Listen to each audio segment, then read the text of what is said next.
모든 죄를 다 주셨습니다. 아멘. 오늘 말씀은 소돔과 고모라 말씀이 사건의 서술이 끝나고 이어지는 본문입니다. 어제도 잠깐 돌았었지만 소돔과 고모라를 통하여서 우리가 알 수 있는 것은 아브라함이 온 천하 만민의 복의 근원으로 세움을 받았다는 것입니다. 그리고 아브라함에게 여호와의 의를 알게 하고 또 이 의를 지키시게 하려고 하는 하나님의 모습이 이 사건 속에 배어 있음을 발견할 수가 있었습니다. 이제 소돔과 고모라 사건이 일단락되고 오늘 본문의 장면이 이어지게 되는데요. 좀 약간 어색하게 읽으시는 분도 있을 겁니다. 왜냐하면 소돔과 고모라 사건과 이 사건이 무슨 연관이 있길래 이렇게 이어지나 하는 생각 때문입니다. 단순히 시간적인 순서 때문에 기록했을까? 라고 생각하기에는 뭔가 자연스럽지 못한 어색함이 있습니다. 그럼 오늘 본문은 왜 이렇게 기록이 되었는지 한번 살펴보고자 합니다. 사건을 요약하면 이렇습니다. 아비멜렉이 아브라함의 아내 사라를 데려갑니다. 그리고 하나님이 아비멜렉에게 나타나서 너 죽을 것이다 라고 이야기를 합니다. 왜냐하면 네가 데려간 이 여자가 남편 있는 여자다. 그래서 가까이 하면은 네가 죽을 것이다 라고 이야기를 하면서 하나님이 이 아브라함과 사라와 아비멜렉 사이에 간섭하셔서 이 사라를 보호해 주십니다. 그래서 이 꿈을 꾸고 나서 아비멜렉이 사라를 가까이 하지 않습니다. 그리고 아브라함을 불러서 자신의 억울함을 호소하고 네가 왜 이렇게 하느냐라고 책망을 합니다. 그리고 많은 재물과 함께 사라를 아브라함에게 돌려주고 끝나는 장면이 오늘 우리가 읽었던 이야기를 요약하자면 이렇게 이야기할 수 있을 것입니다. 오늘 사건은 어디서 많이 본 듯한 사건입니다. 사실 창세기 12장에서 아브라함이 애굽 땅에 내려갔을 때 겪은 사건과 매우 유사합니다. 아브라함이 네게부 땅으로 옮겨갔죠. 그리고 거기 살면서 사라를 또 다시 누이라고 소개하며 살고자 한 것입니다.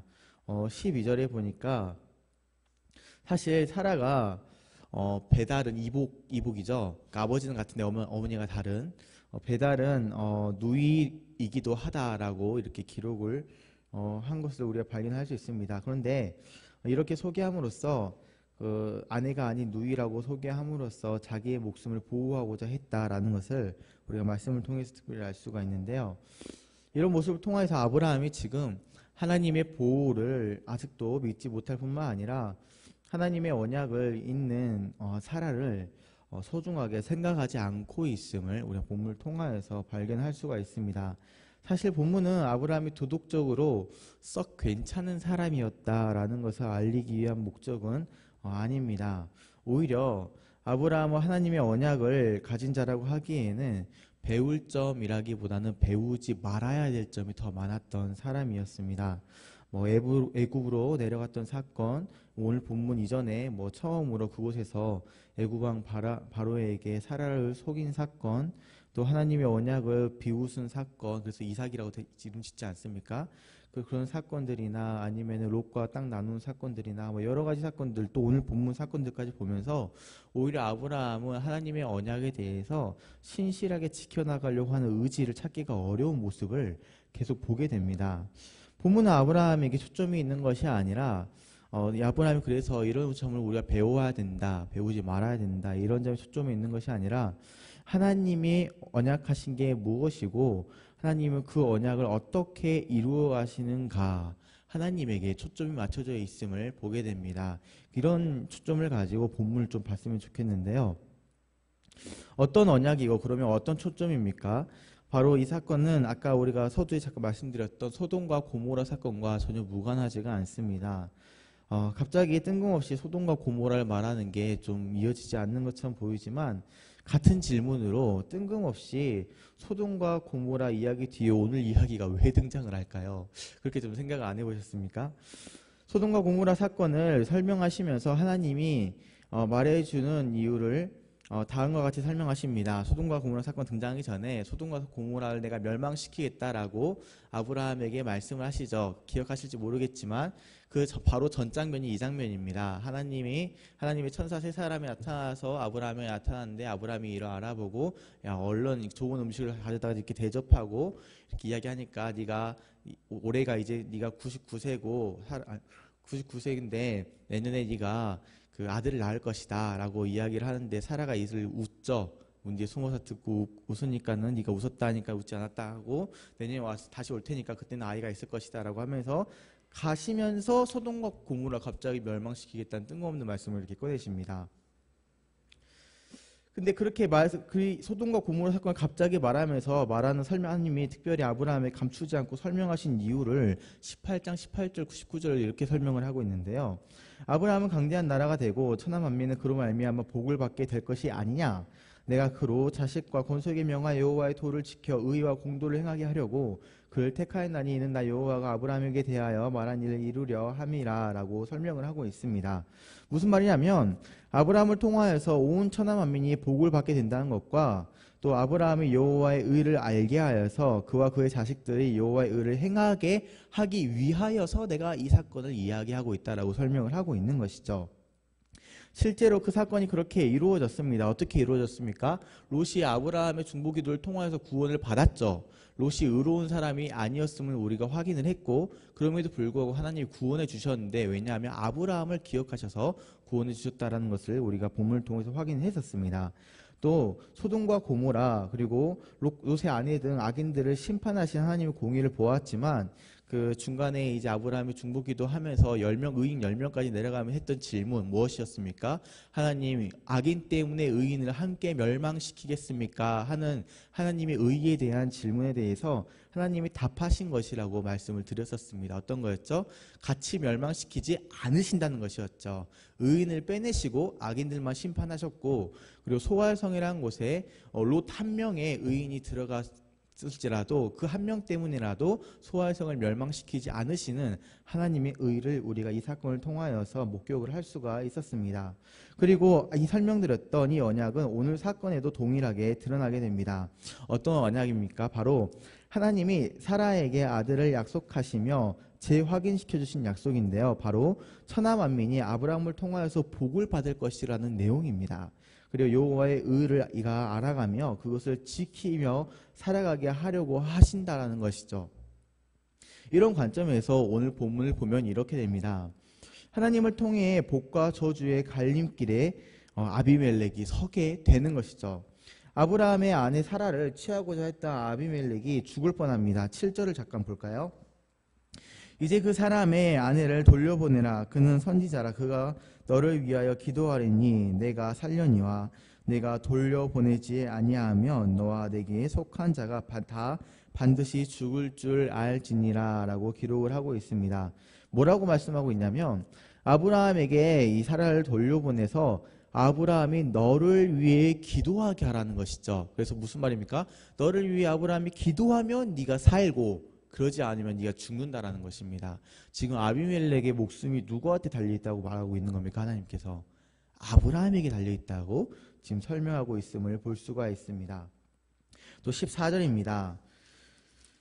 아비멜렉이 양과 소와 종들을 이끌어 아브라함에게 주고 그 안에 사라도 그에게 돌려보내고 라고 하면서 아브라함에게 많은 재물과 사라를 돌려주며 수치를 가려준 아비멜렉의 모습이 등장을 합니다. 그렇게 되니까 어떻게 결과가 진행이 되고 있습니까? 아브라함이 하나님께 기도를 해줍니다. 그리고 이 기도의 결과로 다시 보니까 그 아비멜렉과 그의 아내 여종을 치료하셔서 출산하게 해주셨다고 17절에 기록을 하고 있습니다. 아브라함의 기도를 통하여서 아비멜렉이 다시 복을 회복하게 되는 것을 볼 수가 있습니다. 그러니까 아비멜렉이 아브라함을 어떻게 대하느냐, 그의 아내 사라를 데려왔을 때는 그의 출산의 문이 닫히고 죽을 뻔하였지만 아브라함을 선대하고 아브라함 존귀하게 여기고 사라를 보내주고 많은 재물을 주고 다시 회복했을 때에 다시 그에게 복이 임하는 모습을 볼 수가 있습니다.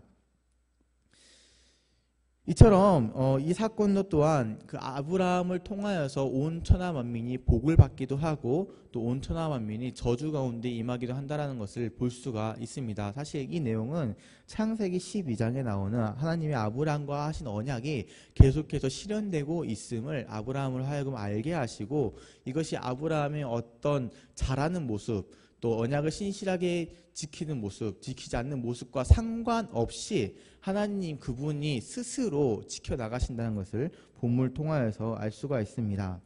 또한 하나님 여호와의 의는 어떤 것입니까? 4절에 보니까 의로운 백성을 멸하지 않는 하나님이라고 이야기를 하고 있습니다. 아비멜렉이 어떤 나쁜 마음을 가지고 이 사라를 취한 것이 아니었습니다. 그래서 4절에 아비멜렉 꿈속에서 하나님께 변명을 합니다. 뭐라고 합니까? 주여, 주께서 의로운 백성도 멸하시나이까? 나는 온전한 마음으로 이렇게 했습니다 라고 이야기를 합니다. 하나님이 대답하시는 게 뭐라고 하시면, 나도 안다. 그러니까 지금 나타나서 네가 죄를 범하지 않게 하려고 막고 있는 것 아니냐라고 말씀을 하고 있는 것입니다. 아브라함 때문에 아비멜렉이 하나님의 언약을 방해하려는 입장에 서게 되었지만, 하나님은 아비멜렉의 온전한 마음을 아셨습니다. 자기 언약을 위해서 하나님이 행하시는 분이지만 언약을 지켜나가실 때에도 자기의 공의를 충족시키면서 행동하심을 우리가 발견할 수가 있습니다. 언약을 이루어 나가시기 위해 의로운 백성을 멸하시지 않는 것이죠. 잘못이 없는 아비멜렉을 그냥 벌하지 않는 것이죠. 소돔과 고모라를 멸망시킬 때에도 악 때문에 의인을 멸망시키지 않는 것이죠. 이게 하나님의 의임을 우리는 계속해서 발견해 나갈 수가 있습니다. 의인 한 사람이 다 있으면 그 의인 한 사람 때문에 하나님이 참으시고 이 멸망에서 피하게 하시는 하나님임을 발견할 수가 있는 것이죠. 그리고 11절에 보니까 아브라함은 이들이 하나님을 두려워하지 않을 것이라고 생각을 했지만 8절에 보니까 이들은 사실 두려워했습니다. 하나님의 의를 알고 아브라함을 통하여서 하나님이 어떤 분이신지 알게 된 것이죠. 이처럼 하나님은 자신이 아브라함과 하신 언약을 신실하게 지켜나가는 분임을 우리는 알 수가 있습니다. 반면에 아브라함은 그렇지가 않았습니다. 오늘 본문을 포함하여서 지속적으로 하나님의 언약을 지켜나갈 생각이 없는 것처럼 보이는 행동만 하는 것 같습니다. 그렇지 않고서야 어떻게 이 언약 자손을 낳을 사라를 아비멜렉에게 그냥 줄 수가 있겠습니까? 목숨을 걸고 차라리 이 말씀을 믿고 있었다면 목숨을 걸고 사라를 지켜야 되는 게 맞는 것 아닙니까? 이를 통하여서 알 수 있는 것은 인간의 나약함에도 불구하고 하나님은 자기의 언약을 신실하게 이어오시고 지켜가신다는 것입니다. 그리고 이 언약은 인간의 공로나 노력 때문에 이루어진 것이 아니라 하나님의 성실하심과 또 인간의 잘못에도 불구하고 주시는 하나님의 은혜 때문에 이 언약이 이루어진다는 것을 우리가 본문 말씀을 통하여서 알 수가 있습니다. 이게 오늘 우리가 읽었던 본문의 말씀입니다. 그리고 이 언약이 궁극적으로 이루어진 곳이 어디입니까? 바로 예수 그리스도의 십자가 사건이 되는 것입니다. 하나님이 성실하심이 결국 이 언약을 성취해 버리시는데요. 어떻게 성취하십니까? 바로 예수 그리스도를 통하여서. 그래서 지금도 예수님을 통하여서 온 천하 만민이 복을 받게 하시고 그 수혜자가 바로 우리가 되게 하신 것입니다. 참다운 구원을 얻고 구원받아 하나님의 백성으로 살아가게 된 것이죠. 또 이 하나님의 의가 이 예수님의 십자가 안에 온전히 이루어지게 된 것입니다. 온 세상에 의인이 아무도 없어도 예수 그리스도와 의인 한 사람 때문에 그 밑에 피하기만 하면 그 의인 되신 예수님을 보아서 그 밑에 숨어있는 사람들을 구원해 주시는 은혜가 바로 하나님의 은혜와 언약이 아닙니까? 이 예수님 안에 하나님의 공의와 사랑이 온전히 충족된 것이죠. 이 하나님의 공의 앞에 의인은 아무도 없었지만 이 하나님의 십자가 사랑 앞에 죄인도 아무도 없게 된 것입니다. 하나님의 의와 언약의 구원이 온전히 이루어지는 그 자리가 바로 예수님의 십자가였던 것이죠. 본문을 통하여서 알 수 있는 것은 아브라함의 도덕적인 부분을 말하기 위해서 성경은 기록하고 있지 않습니다. 그럼에도 불구하고 자신의 언약을 지켜나가시는 하나님의 은혜와 성실하심을 말하기 위해서 본문이 기록된 것이죠. 자기의 말씀을 기필코 지켜나가시며 이런 하나님을 알아가게 하시는 분입니다. 따라서 우리도 이 하나님의 말씀을 신뢰하며 오늘도 살 수 있는 것입니다. 왜 그렇습니까? 하나님의 말씀은 결코 변하지도 않고 또 이루어지지 않는 것도 아니기 때문에 말씀하신 것은 결단코 이루시는 분이기 때문에 안심하고 그의 말씀을 따라가며 살 수가 있는 것이 아니겠습니까? 세상 속임수와 중상모략과 각종 계산과 험담과 함정이 가득한 이 세상 속에서 우리가 유일하게 안심하고 믿고 따를 수 있는 바로 안식처가 말씀이 바로 이 하나님의 말씀입니다. 이 말씀 위에 우리의 삶을 또 우리의 인생을 또 오늘 하루의 길을 온전히 세워나가실 수 있기를 바랍니다. 하나님의 말씀은 보증수표라고 생각을 하시고 이 말씀 가지고 읽고 암송하고 알아가는 데 힘쓰고 그 말씀을 가지고 매일매일을 살아가려고 하시기를 바랍니다. 자기가 다 해놓고 자기 능력으로 다 해놓고 마지막 가서 하나님이 하셨습니다라고 하나님을 조롱하는 것이 아니라 매 순간마다 살아가는 모든 그 자리마다 하나님을 의지하면서 참으로 그 말씀을 신뢰하면서 살아가실 수 있기를 바랍니다.